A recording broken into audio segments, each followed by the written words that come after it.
Hey everybody, welcome to Seaside Joe. I'm Kenneth Arthur, and today I wanted to briefly go over the Seahawks future salary cap, talk a little bit about how I use overthecap.com and what some of these numbers really mean as far as I know. The Seahawks right now, you see that they have $15.9 million in 2022 cap space. But you also hear that the Seahawks don't have a quote-unquote a lot of money, right? They've got maybe $9 or $10 million actually. And that would be maybe more like your effective cap space because teams must allocate for certain financial resources that you don't care about because it's not a big name free agent. It's not a big trade acquisition. It's not Devontae Adams or Deshaun Watson or Matt Ryan. It's the practice squad. It's rookies. It's allocating for a 90-man roster that you cut down to 53. But you know, there's a lot of other money that goes in. It really adds up very fast that to get those contracts under a certain cap space this year, $217.2 million for the Seahawks. Next year, and this, when you're looking in the future this year, these are all estimations by, very smart people at Over the Cap, but still just estimations based on what we know and what we can assume, and knowing that the salary cap will go up significantly in the next couple of years. And you see this is the Seahawks have $93 million, and you'll hear a lot, the Seahawks have the most cap space. Well, that was probably true, maybe even for a little bit before free agency after trading Russell Wilson, that the Seahawks would have the most upcoming cap space in 2023. But now that number is down to $93 million. And in reality, if you go and check all of the cap space around the NFL, you would see that actually the effective cap space for the Seahawks is $72 million for next season. Still a lot, the sixth most in the NFL as of right now, estimated, of course, at overthecap.com. This would also include maybe some rollover cap space if Seattle doesn't end up using a lot of that $9 or $10 million that they will have remaining right now. But after free agency, despite not going out there and adding a Brandon Scherf or a Christian Kirk or a Matt Ryan, in trade, the Seahawks down to $15.9 million in regular cap space, maybe $9.4 million in effective cap space, according to overthecap.com. You would also want to take a look at these other numbers like active cap spending. Unbelievably, the Jacksonville Jaguars have the most money spent this year. It will be at $209 million. So the worst team in the NFL. They go out there, they spend their money, get heavily criticized for the players that they added at the prices that they did. But I'm sorry, Jacksonville, you don't get to pay regular market prices for free agents like Christian Kirk and Brandon Scherf and Seaside Joe. So I'm sorry, Jacksonville. Yeah, you're not paying the prices as everyone else is paying. The Jacksonville Jaguars, when you look at what they've had to do, you've got Shaq Griffin, former Seahawks cornerback. Would you ever imagine the Seahawks paying Shaq Griffin, as good of a third-round pick as he was, $16 million in a cap hit, which is this year in 2022. 2023, that goes up to $17.5 million, but nothing compared to Brandon Scherf, a guard at $20 million, or Christian Kirk, a number 3 receiver for $21.5 million. Foyeside Aluakun at $19.1 million, and that's probably, for many of you, the first time you've ever heard that name. Butchered or not, this is probably the first time most of you have ever heard of him, and he's a $19 million player now. You go into 2024, you're talking about over $20 million for sure for Kirk. And that's, Trevor Lawrence, that's the rookie contract that the Seahawks are going to be looking for, a bargain at $11 million, assuming, of course, he isn't like he was as a rookie, maybe the worst quarterback in the NFL. But that rookie seasons and all that. But Darius Williams, $10.5 million for a Rams cornerback that fell heavily out of favor last season. This is one of the positions the Seattle Seahawks don't want to find them in here in the future, knowing that the Seahawks could be, in fact, maybe the worst team in the NFL next season. I know that not everybody wants to hear that yet, but it is the middle of a rebuild. It's what I said to Rob on the podcast this week. Go check that out on the YouTube channel, me and Rob Staten of SeahawksDraftBlog.com. But a rebuild doesn't really start and when you trade Russell Wilson. A rebuild starts when things start happening that lead to a trade of Russell Wilson and a release of Bobby Wagner. The rebuild started probably a couple years ago when the Seahawks really started playing poorly, and much poorly than they really had. But looking at 2023, the Seahawks would have a lot more cap space next year, and that means that they could do things this year that are then, cheaper in the first season, and then could absorb that next year. But that's not what the Seahawks are going to probably do with what cap space that they have right now. They're probably going to be looking to spend that on 1 to 2 years of a offensive tackle like Dwayne Brown or Brandon Shell. But the Seattle Seahawks don't have a ton of cap space right now, about $10 million. They could move some stuff around to gain cap space. The tools that they've created at these sites like Over the Cap and Sport Track are pretty, and I don't know, nobody knows how to say Spot Track, Sport Track, because aren't you supposed to be about sports? But you didn't put the R in the right place. It's amazing that they've thrived, but here we are. Tyler Lockett, you could always do something like, maybe what would it cost to restructure Tyler Lockett? And that would save the Seahawks some money, about $4 million there if the Seahawks wanted to do that, but then you could see that it actually ties them to Tyler Lockett even more next season at an $18 million cap hit, which you probably don't want to do if you're the Seattle Seahawks for a 30-year-old wide receiver. No offense to Tyler Lockett, but probably don't want to do that. When you're thinking about, what about a trade? There's all these trade before June 1st, or what about if it's trade after June 1st? The Seahawks would save $6 million because they're pushing out next year's cap hit as well. And so you kind of see how that ends up changing things. But we're not going to do anything with Tyler Lockett. That was just an example. And as you can see, Dwayne Brown still unsigned. Brandon Shell still unsigned. Ethan Pochik still unsigned. Rasheem Green, who I estimated would be returning to the Seahawks, so far not anywhere. 25 years old, had a decent season, at least like a role-playing season with the Seahawks last year. 25 years old, still a unrestricted free agent. Alex Collins is still out there. Not looking good maybe for Bless Austin, who wasn't tendered by the Seahawks. And then they go out and they add Justin Coleman and Artie Burns and re-sign Sidney Jones. So guys like Bless Austin, we're getting some playing time there at the end of the year. Robert Nkemdiche still unsigned. And the Seahawks have not yet released Chris Carson, if that's something that they are going to do. But for now, they may just want to have that insurance for both Carson and Rashad Penny, should one of them get injured, as we know is very likely. And Jason Myers remains there. But looking ahead to the future, what happens in 2023, you see Tyler Lockett, he's got that $16.7 million cap hit and a $5.3 million savings if the Seahawks were to release him. And part of that will be a $3.25 million, probably this is a roster bonus if he's on the team at the beginning of the next league year. So that's something that the Seahawks will be considering. Depending on Tyler Lockett and DK Metcalf, are they still on the team? Do the Seahawks make a trade? It's hard to say, of course. Nobody can say right now. Obviously, DK Metcalf would cost a lot more and return a lot more in a trade. So that's a debate there.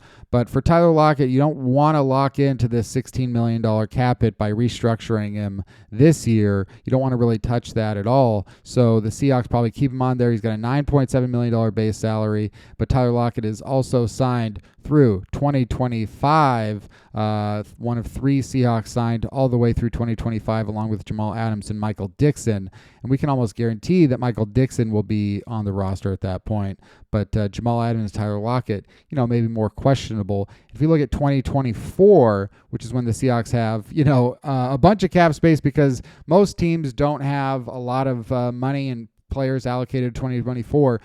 The Seahawks actually probably have maybe the fewest in the NFL, and we can go back and look, but when you have only 3 draft picks the year before, that means that the Seahawks only have 3 guys who are signed for 4 years. Though undrafted free agents wouldn't count for 4 years. They'd only count for 3 years. So to have D. Eskridge, Trey Brown, and Stone Forsythe, I mean, none of these guys have made the roster yet.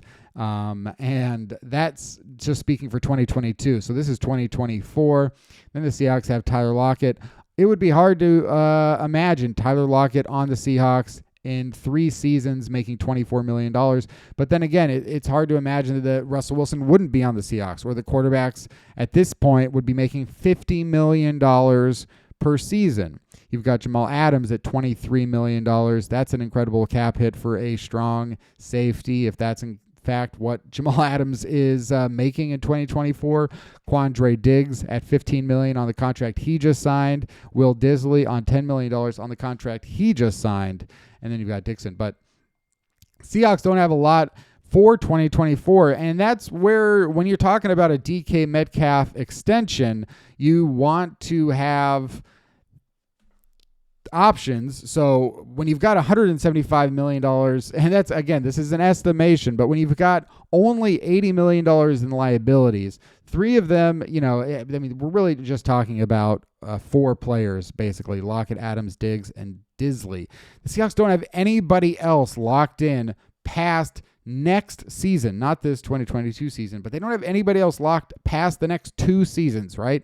So DK Metcalf, if he's carrying a $25 million per year cap hit, we know that these insane wide receiver contracts have gone out. You've got Tyreek Hill, 4 years, $120 million, setting a new mark at $30 million per year. But when you look closer at Tyreek Hill's contract, he's got a $43.9 million base salary in 2026. He's never going to make this. It's a $50 million cap hit that's never going to happen. So Tyreek Hill's 4 years here is what we're looking at, and that's a $31 million cap hit in the first year of the contract, which this is an extension, so it's not 2022, it's 2023.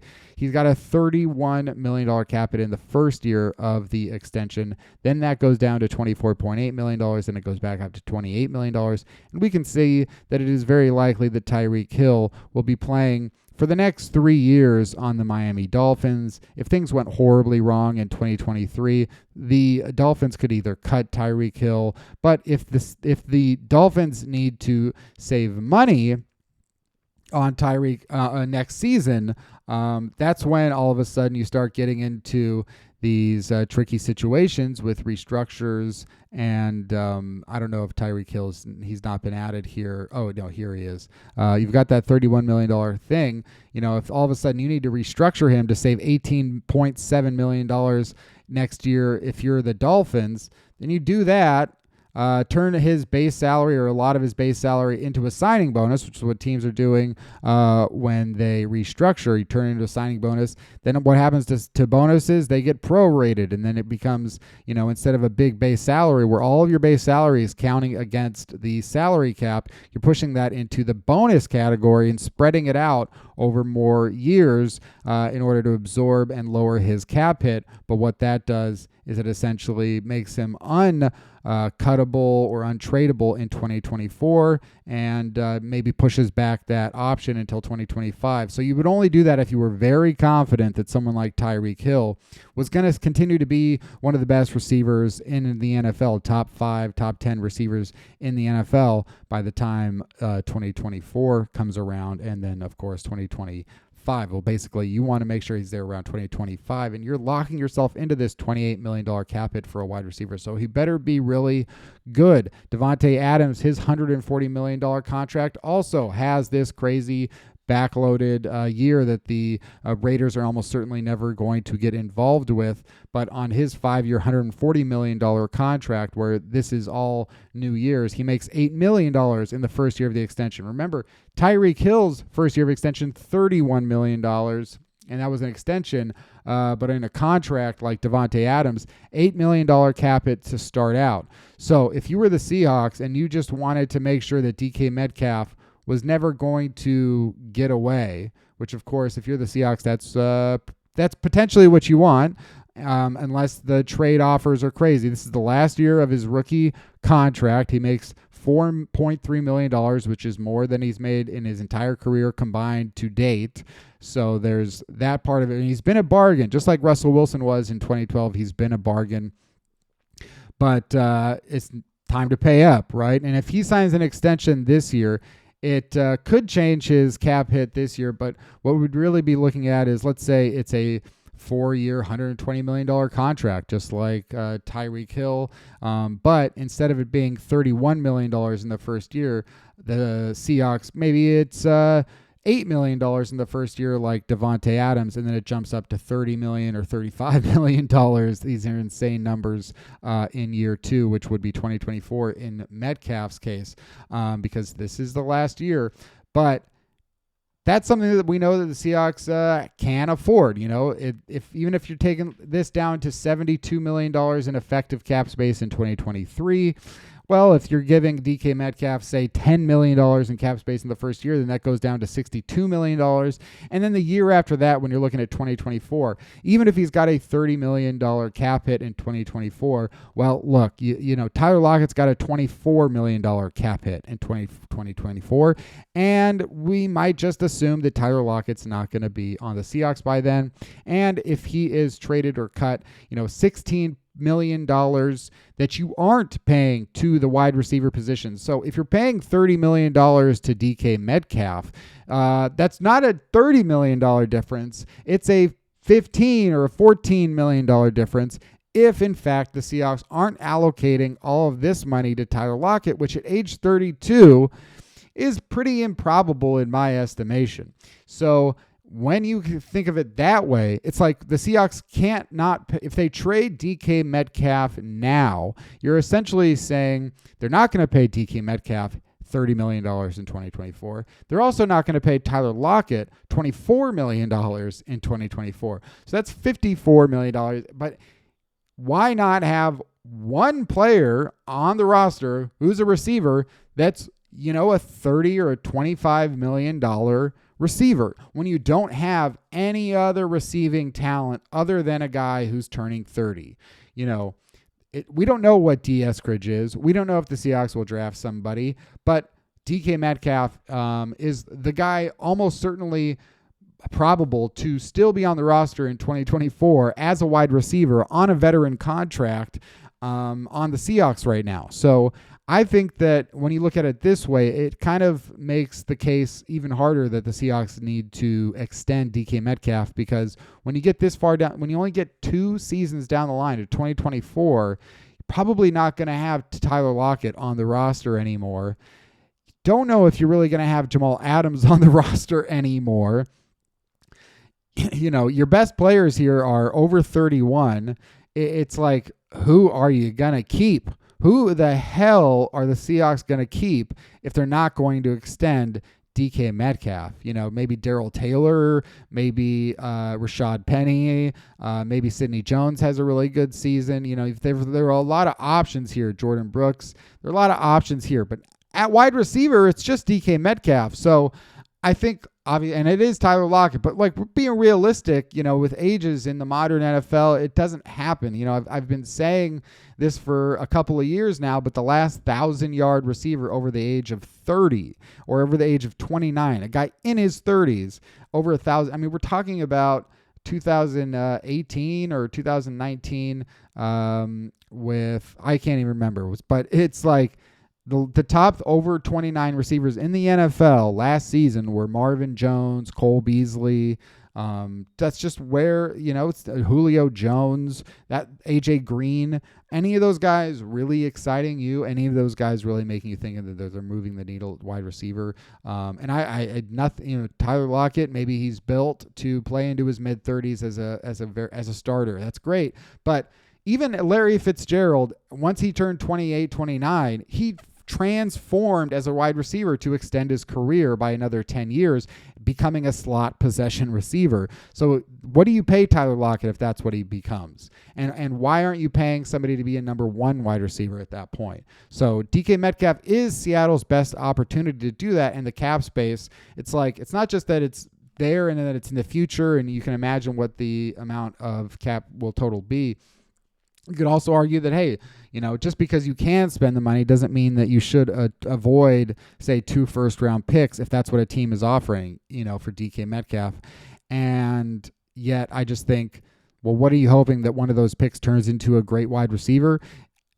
DK Metcalf is about as good as the Seahawks have ever done at wide receiver in the draft, because they didn't draft Steve Largent and, they didn't draft Doug Baldwin. It's hard to do better, at least in the early parts of their career, than what DK Metcalf does. We're talking about a Joey Galloway who was a top 10 pick, and the Seahawks basically got a top 10 pick in DK Metcalf. So paying him makes sense to me, and I think when you look at the future cap space and just the fact that Seattle doesn't have a ton of guys on the roster who are worth extending and have already been extended and have long-term contracts that go past the next 2 seasons. Seattle has to turn over basically the entire roster, just like Pete Carroll and John Schneider did from 2010 to 2012. This is basically a mix of 2010 and 2011 that we are sitting in right now as the Seahawks are trying to field a competitive team, but I think we have to face the facts that aren't going to necessarily field the best team and not a playoff team. And, if they are going to have that in 2023 or 2024, the cap space is there, but if you don't use it, you lose it. And then what do you become? Do not get into this position of being the Jacksonville Jaguars. You're the worst team in the NFL and you have no money not because you have a great team, but because you had to spend a bunch of money because it's hard to get people to come play for you for anything less. And this is in a state that doesn't have a state tax. You're getting 0% taken out by the state, and you still have to go out there and give Christian Kirk a 4-year, $72 million contract. And that's the position that the Seahawks don't want to be in. I said this as well on the podcast to Rob. You don't want to be the next Texans, which felt like the Seahawks were headed in that position too. And maybe that was the impetus to really trade Russell Wilson for draft picks that allow the Seahawks to be able to build up the roster with cheaper players that could develop, players that could be good in 2 to 3 years. But you need to have good veteran players too. And you've got the Texans here who have some cap space, have just traded Deshaun Watson, but Laramie Tunsil, highest paid player there at 17, and Brandon Cooks, $16 million. Nobody else is making more than $5 million this season because the Texans are trying to rebuild this roster with cheap, good young players. Got to have a couple of veterans around to help them out. Don't know if Brandon Cooks will really even last for that much longer on the Houston roster, maybe even traded this offseason, but $35 million cap hit for Laramie Tunsil in 2023. But hey, if that's your only good player, that's what you got to do. And the Seahawks may be in that position right now with DK Metcalf. Looking at what they've got on their roster, on their plate right now for 2022, I would have to look at that money being spent, that $9 or $10 million that they have being spent on Dwayne Brown or Brandon Shell. They're playing different sides of the offensive line, but I think the Seahawks, they need to shore up one of the tackle positions with a decent player. Eric Fisher maybe is out there on the free agent market. You can also do that on over the cap, looking at, say, the left tackle market. You can always go back and see, okay, where are the free agents? 2022 unrestricted free agents. Jason Peters still out there. Julian Davenport still out there. Jason Spriggs. Not great choices here for the Seahawks. I believe Eric Fisher is still out there, but because, Dwayne Brown's not here on this list. It's somewhere on there because this is the full contract. I also like to sometimes just go and look and say, okay, well, what are the guys making in a given year? And there you go with the left tackle salaries this year. Jake Matthews. Could you imagine that Jake Matthews is the highest paid left tackle in the NFL, or that he's making $24 million? I mean, Peyton Manning may have never made more than $23 million in his entire career in a single season. Garrett Bowles, $21 million, the new left tackle for Russell Wilson. These are expensive guys, which is another reason why the Seahawks may draft a left tackle in the first round, because the left tackle will save you a lot more money if you find one than a right tackle. Right tackle here like Lane Johnson, hey, $15 million. Lyle Collins, just he's not on the Cowboys anymore. He's on the Bengals. But if you go, and he signed a 3-year, $21 million contract, and he's a great right tackle. And he signed a 3-year, $21 million contract. So if the Seahawks draft a right tackle, they're not saving that much money. But if they draft a left tackle and he turns into be a good left tackle, then they're saving potentially $20 million, or maybe $15 million. It's a lot more savings if it's on the left tackle side. And if you go for a center, like a Tyler Linderbaum in the first round, which if you heard my podcast with Rob, we were talking about Tyler Linderbaum. Maybe he's not even one of the top 2 centers in the NFL draft, and it should wait until the second round to even think about addressing that position. Because, look, you can get a good center, a good starting veteran center. Jason Kelce's an $8 million player. So if the Seahawks go at a center position, they're not saving that much money. I think we got to take into account money. I don't think the Seahawks should or would or could draft a quarterback with their first pick. Obviously, that's the most savings if you find a great one, but I don't think it's where the position that the Seahawks are in right now to support a quarterback. A wide receiver could save you money. A center, a left tackle could save you money, and an edge rusher could obviously save you a lot of money if you found a great one of those. But I think, for the Seahawks, they're in the position right now where they need to sign a tackle because the team is really in dire straits at the tackle position going into the offseason. We're not going into the offseason. We're in the middle of the offseason. But look, when Poona Ford is your top paid player, you got some work to do. And next year, Poona Ford is a free agent, so maybe they will extend him. But get some players here that are good, signed for 2024. If you're rebuilding, if you're in the middle of a rebuild, you got to look ahead. And the Seahawks, they don't have much going on in the future, and that's what we need to be focused on, right, is the future. That's the time is now, is to look to the future, and they don't have much going on in the future. What they do have is a couple over 30 players and an uncertainty with exactly how much value Jamal Adams is going to give this defense, because he's not going to be making $23 million in 2 years if he doesn't become a premium safety, linebacker, something. He's not going to be making that. So are all these players going to be rostered in 2024?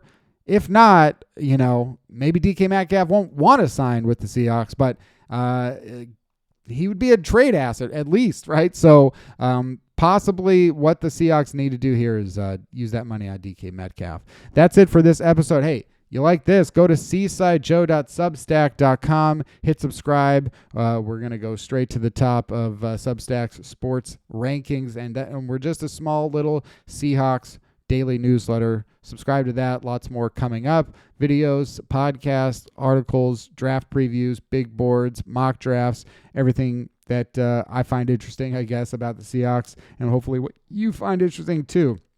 Subscribe to the channel and listen to that podcast with Rob State.